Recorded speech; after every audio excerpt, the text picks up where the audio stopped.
पर मुख्य फसलें उत्पादन। जब हम भारत का मैप लेंगे, तो सपोज करो कि आपके एग्जाम में आता है कि भारत का मैप आपके सपोज अटैच होता है शीट्स में, कि इसमें आप बताइए किस किस राज्य में चावल अधिकतम होता है, ठीक है, या गेहूं अधिकतम होता है। तो आपके बेटा जब आपको बुक्स मिलेंगी या फिर मैं आपको पीडीएफ भेजूंगी, तो उसमें आपको दिया हुआ है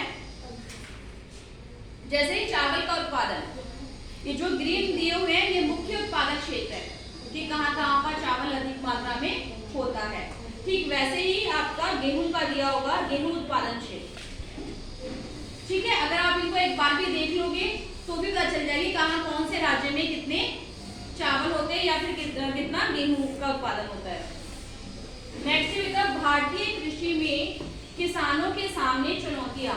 तो बेटा ये चुनौतियां आज से 70 साल पहले भी थी और आज भी है। आज भी आपने देखा होगा कि किसान आंदोलन हो रहे हैं, ठीक है। किसान आंदोलन क्या है, वो क्या है, उनको लगता है कि जो उनकी फसल होती है उनको बाजार में सही मूल्य नहीं मिल पाता, ठीक है। और क्या है कि और वो 3 कानून आए ना, और उनको लगता है जैसे कि धीरे धीरे उनकी जमीनों पे कोई कब्जा कर लेगा, बट ऐसा नहीं है, ठीक है। किसान जो सरकार है उसने तो सिर्फ यही सोचकर बनाया है कि ये कानून कि इससे किसानों का भला होगा, लेकिन आपको पता है कि हर चीज के नेगेटिव पॉइंट भी होते हैं और पॉजिटिव पॉइंट्स भी होते हैं।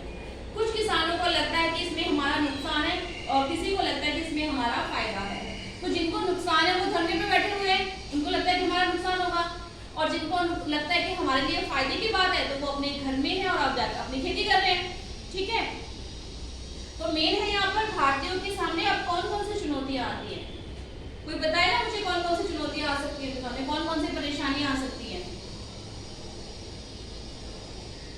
बताओ जरा, कोई मुझे क्या क्या परेशानियां हो सकती हैं। पानी की हो सकती है, क्योंकि बेटा क्या मैंने आपको बताया कि किसान क्या है, मानसून पर निर्भर रहता है, मानसून पर निर्भर रहता है। उर्वरता कम हो सकती है, ठीक है। और बताओ दूसरा क्या होता है बेटा, जैसे कि मान लो कि अब क्योंकि हर कोई चाहता है कि मुनाफा कमाना चाहता है, ठीक है, तो किसान सोचेगा कि मैं बार बार यही वाली फसल उगा लूं, तो इससे भी क्या उर्वरता कम होती है ना। उर्वरता कैसे कम होती है कि अगर हम किसी खेत में एक ही फसल को बार बार उगाते हैं तो उससे क्या है, मिट्टी में जो पोषक तत्व होते हैं, आपको पता है नाइट्रोजन मिट्टी में 78% होती है, 78% क्या होती है, नाइट्रोजन होती है मिट्टी में, जिससे कि उर्वरता उसकी मिट्टी की बनी रहती है। लेकिन अगर हम किसी भी फसल को बार बार उगाते हैं तो उस मिट्टी में जो पोषक तत्व होते हैं वो खत्म हो जाते हैं। जब पोषक तत्व खत्म हो जाएंगे तो क्या है, मिट्टी की उर्वरक शक्ति क्या है, कम हो जाएगी। अगर उर्वरक शक्ति कम हो जाएगी तो क्या है, फसल आपकी अच्छी नहीं उगेगी। तो इसलिए हमेशा किसान क्या करता है कि एक तो मौसम के अकॉर्डिंग उगाता है, दूसरा क्या है वो हमेशा चेंज करके उगाता है फसलें, एक ही फसलें नहीं उगाता है। दूसरा क्या है कि पानी की कमी होती है, कि अगर मान लो बारिश टाइम पर नहीं हुई या बारिश अधिक हो गई तो क्या है, बारिश अधिक होगी तो बाढ़ आ जाएगी, बाढ़ में फसल खराब हो जाएगी। दूसरा अगर बारिश नहीं पड़ी तो सूखे के कारण फसल खराब हो जाएगी। तो इस तरह की परेशानियां क्या है किसान के सामने हमेशा आती रहती है। दूसरा क्या है, अगर फसल अच्छी हो गई तो क्या है, जब किसी चीज की अधिकता हो जाती है तो क्या है, मार्केट में रेट उससे कम हो जाते हैं।